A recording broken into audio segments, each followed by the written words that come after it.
Please, I'm begging you, don't tell my wife, he whispered, his face pale with fear. I just stared at him. Years later, they sat in my office. I'll do anything for this job, he said. I leaned forward, looking straight at his smiling, oblivious wife. Anything, I asked softly. Hey Reddit, I'm not sure what I'm looking for here. Absolution, advice, maybe just a place to type this out so it feels real. I've screwed up in ways I didn't think were possible, and I'm staring down 3 different paths to ruin. I need someone, anyone, to tell me which one to take. It started last Friday. We were all at a big party, lots of friends, the kind of night where everyone's letting loose. My best friend, let's call him Raj, went way harder than anyone else. By the end of the night, he was completely gone, not just drunk, but blackout, non-responsive drunk. The problem was his car was at the bar, Emmanuel, and his wife, Anjali, never got comfortable driving stick. I had my chauffeur that night, so offering them a ride was a no-brainer. It was the decent thing to do.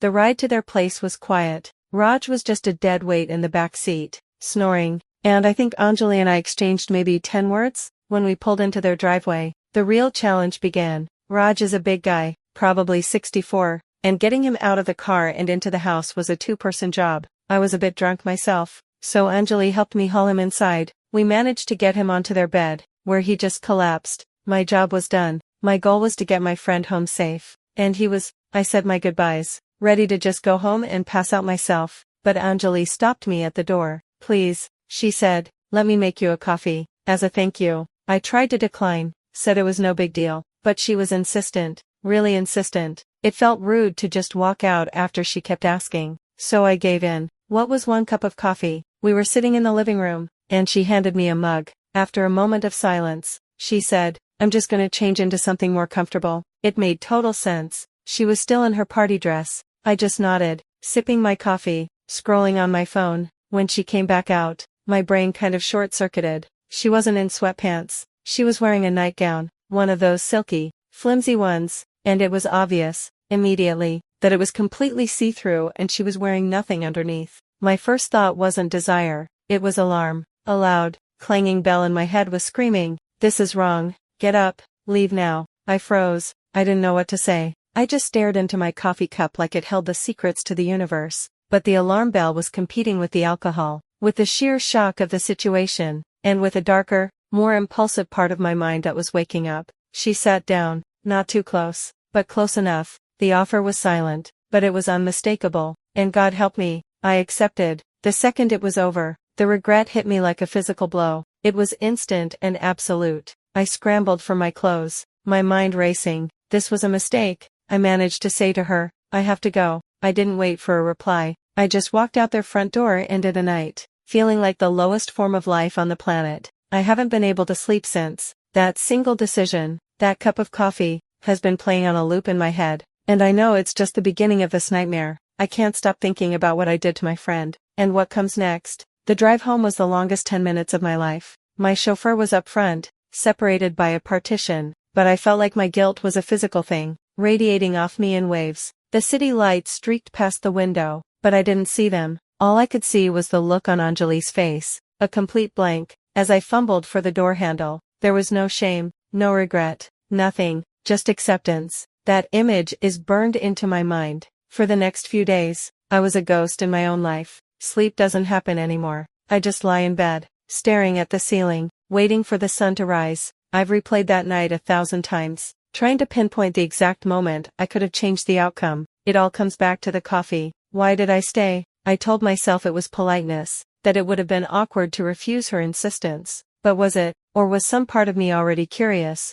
My brain keeps trying to find an excuse, some external force that pushed me into it. But the truth is, every step was a choice I made. When she came out in that nightgown, I could have stood up and said, I think I should go. But I didn't. I sat there. I watched her. I let it happen. The guilt is a physical weight. It sits in my stomach, making it impossible to eat. It's a constant pressure behind my eyes. Yesterday, my partner put her hand on my arm and asked, Are you okay? You seem like you're a million miles away. I looked at her, this person I built a life with, and I lied right to her face. Just stressed with work, I said. The words felt like acid in my mouth. In that moment, I realized this isn't a single act I can quarantine in the past. It's a poison that's already seeping into every other part of my life, corrupting everything. And there's something else that's been eating at me. The more I dissect Anjali's behavior, the less sense it makes as a one-time mistake. There was no hesitation, no hint of nervousness. Her confidence was absolute, almost practiced. A dark thought has taken root in my mind. What if I wasn't the first? What if this is something she does? That thought doesn't make me feel any better. It doesn't absolve me of a single thing. I still made the choice, but it adds a layer of grime to the whole situation that makes me feel sick. Was I just a convenient opportunity? Was this entire thing orchestrated from the moment she insisted on that damn coffee? It doesn't matter. What matters is that I betrayed my best friend in his own home. Every time my phone buzzes, my heart leaps into my throat, thinking it's him, or worse, her. I can't live like this. The secret is eating me alive from the inside out. I feel like I'm standing on a cliff, and the ground is crumbling beneath my feet. I have to do something. I just don't know what. So this is where I am now. After days of pacing my floors and staring at my phone, I've spent every waking moment running the scenarios, and I've managed to boil down this whole disaster into 3 possible paths. The problem is, they all suck. There's no good way out of this, only different degrees of destruction. I'm hoping someone out there can see something I can't.